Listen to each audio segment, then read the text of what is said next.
I'm gonna tell you a story. But the first thing you have to understand is that does not work the way you think it does.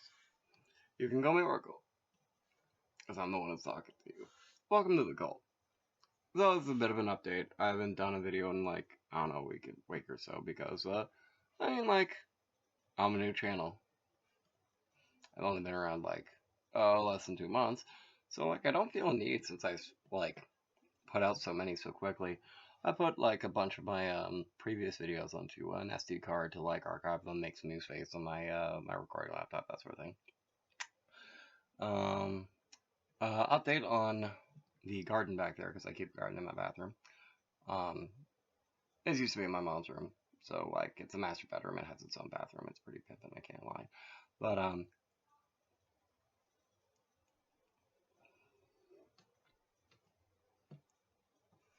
I previously I got another persimmon for my altar.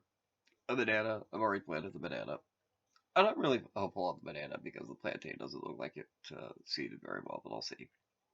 And the plantain had a significantly better um, stem to start a seed from or to start a growth from. So we'll see.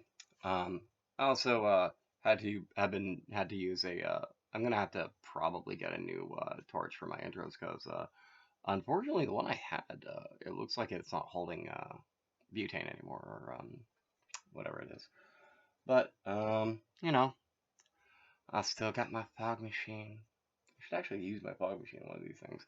I also should probably do the mirror mine one. I have actually had this whole intro that I was going to do back before I actually started recording videos. I should probably get around to doing it. Should also probably recontact State since it's been 2 weeks since I put in my first thing. All I want is the right to marry people. Come on, State. Come on. I know no one's watching State from this video, from the State Department is watching this video, but still, come on, State. Come on. I'm one dude. And it's not that hard to email Cambodia and be like, so how does a Buddhist monk from here, that's part of your your Angkor Wat tradition actually get a right to marry through you guys so we can be yeah, talk to these people. That's all I really want. But let's see.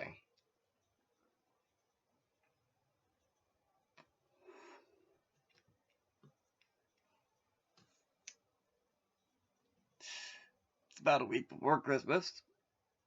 So for those who celebrate Yule in the old Viking sense, make sure you get your kids some new clothes so the Yule cat doesn't get them. Very specific people will know exactly what I mean about that. But watch out for the Yule Badala. Yule Badala to make sure that basically, as far as I can tell, the Yule Badala is an allegory for children who are, because the thing is, the Yule cat would come and take away children who whose parents were neglectful and didn't get them a new piece of clothing at Christmas. Because the thing is, this would happen because of quite frankly, back in the day, if young kids didn't have something new and warm to wear in Viking climates, the Yule Cat would get them because they didn't have anything new, and it was something that it takes. This is I think partially where the phrase "it takes a village to raise a child" comes from, because in the case of a village, they need every kid to grow up. It's a small village, they need every kid. It's a little bit dark, but it's like a numbers greed at that point. It's like a numbers game. If the village is going to survive, every kid needs to. So if there was a family that loved their kid, but obviously couldn't afford new clothing, the village could come together and help them out.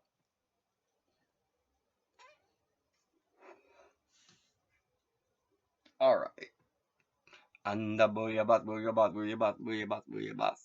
with the Sara the Atman we go of the soul of the content of the way that we be of the Atman Sara of the core of the soul. And the Vada and the Vada Jala Bebe, the Jala Abalusion and the waters we be, and the Booyabas, slow down the rhythm and the mood of the swole.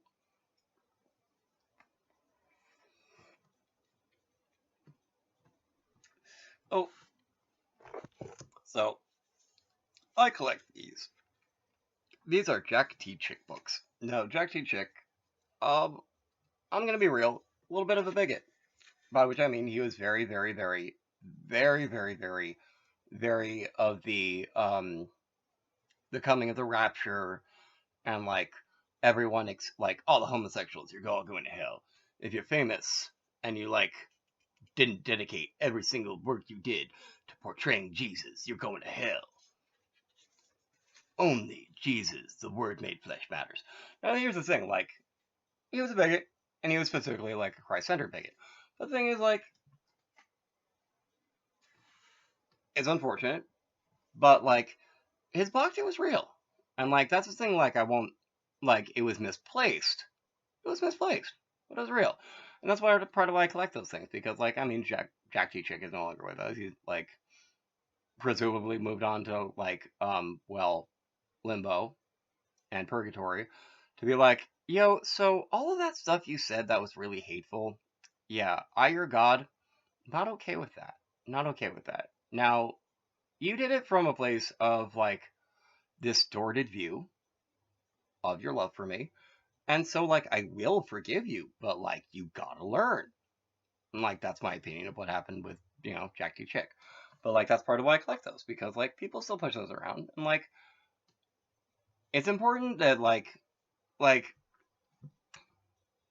I have this philosophy that like project can come from anywhere. Wisdom can come from anywhere. Anywhere. It can come from Krita, it can come from games. Like it just can. Um and like there is a degree of like you have to take it where it is. Like and you have to like take everything with like, a stir of Levana. You gotta take it with a bit of salt. And like understand, when you read this place came from a place of like absolute bhakti. Like that man had absolute faith, but it was also like distorted by his jhana view. He was distorted by being a human who had like absolute bhakti. Like he did. He had absolute faith. You don't make something like that. You don't make like you don't make a whole series of these things and not have absolute faith that you're helping people. He didn't do this like he did this to shame people, yes, but he did this to shame people into, in his opinion, acting right, which is like actually really important. Like, yes, it was a distorted view. It was not like Urta Bhakti. It was not Bhakti that was of actual righteousness, but like it's important to view like he was trying to be averta. He was trying to be righteous, and that's why it comes off the way it does. It comes off like as pompous and judgmental because it is pompous and it is judgmental. But like it's messed up and it's from a distorted, specifically jhana, human viewpoint. Because that's the thing. We're all just jhana, we're all just people, we're all just human beings. Like even if you like identify strongly with the yaksha, or like like if you identify strongly with like animals, but like at a spiritual level, like, or if you identify as Vidyahari, if you like actually think of yourself as an elf, because like there are a lot of people who actually do that. They don't like know the word Vidyahari most of the time, but like they think of themselves as like a Fey folk. They think of themselves as a Fey one. They just do.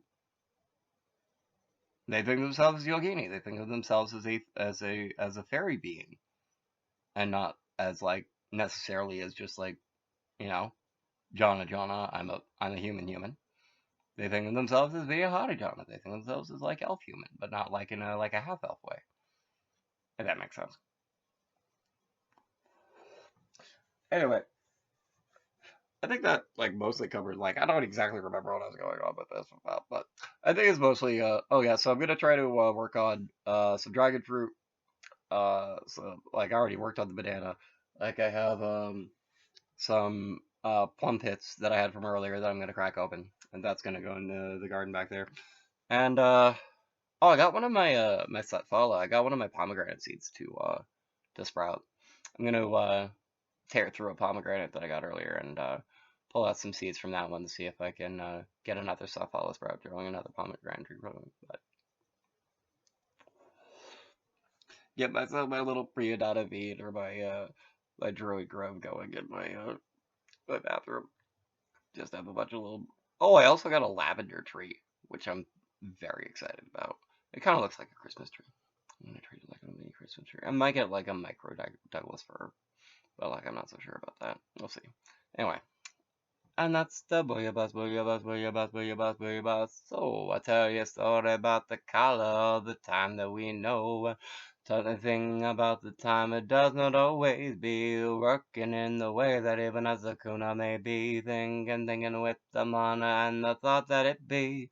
If you be helping to put thank you else to me, 'cause the top of the be good and I will see was so to me. And if you say, can you say hello from me? And as I gonna be saying good night, good evening, and have a try not to fight from all the Natha Wing Chun. I'll ask you not to fight with the yada yahan and the yada. Oh my goodness. Oh, so this is cool. So I used my arahung, my mantra, which is my blessing mantra, to evolve myself with Samananati into a jhana Vidyadhari clockwork yantramana. I made myself into an elf clockwork android. Because that's the kind of gnarly stuff I do. And with Sakuna saying, no tato you be they. There's a zapathayantramana be they of the android of the Othla, and be the way Aditapatha all the ways are, and as a Pathamantrayana order say. I'll try to be a oh not the G so Wing Chun. I'll try not to be fighting anyone by the way the other the law and the way the order say. That be my zapatha, but please don't ask me that away because yeah, she did. And that's the way it works in the way the whiz, in the way that I'm Malika and the wizard say. I'll talk to you later, or if you see this say, and another time I'll speak to you then, or this say, from Zakuna Uttradara, or Bize, or from this the Rook's lips, I'll see another time. Parinyana is a strange way of life, the knowledge of time, and that would be a strange new it be. It doesn't always work, you just take it from Zakuna me.